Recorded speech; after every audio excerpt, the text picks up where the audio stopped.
Well, my father, when he was forced out of Flagstaff, my mom had a house in Flagstaff, which I still own. Yeah, there was 33 buildings moved. So when my father graduated from high school, the watchman's position, the fire tower position on Bigelow was open, and he wanted to get a state job, and he was kind of a mechanic and handyman for his father.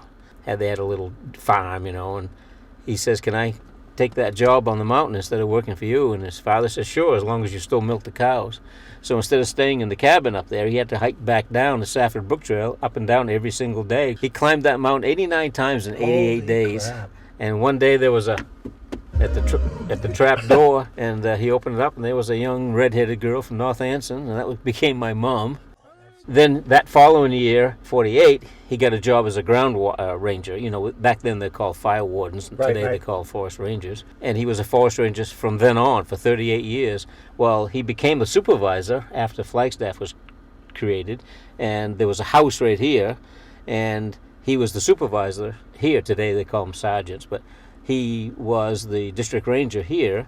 They moved the house up from Flagstaff, and we lived down there, but he had to live here summers, and we lived down there winters because there's no forest fires in the winter, and the house wasn't insulated. Oh, man. So we called that the winter house, which is the house I own that they moved up. It's a little camp, but it was their house. Cuban Missile Crisis, because the Forest Service had the best radio communication statewide.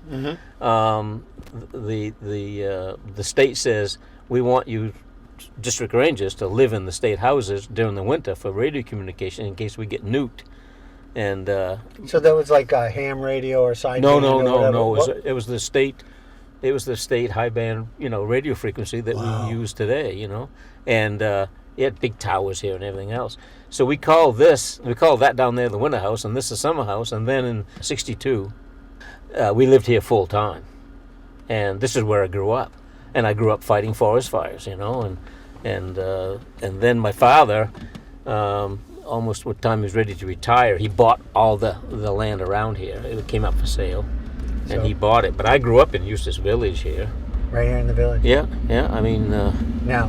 And I keep all these fields mowed. I mean, I remember that when the Trails End was a 2-story general store with a post office, and this is where we got our daily groceries, and stuff.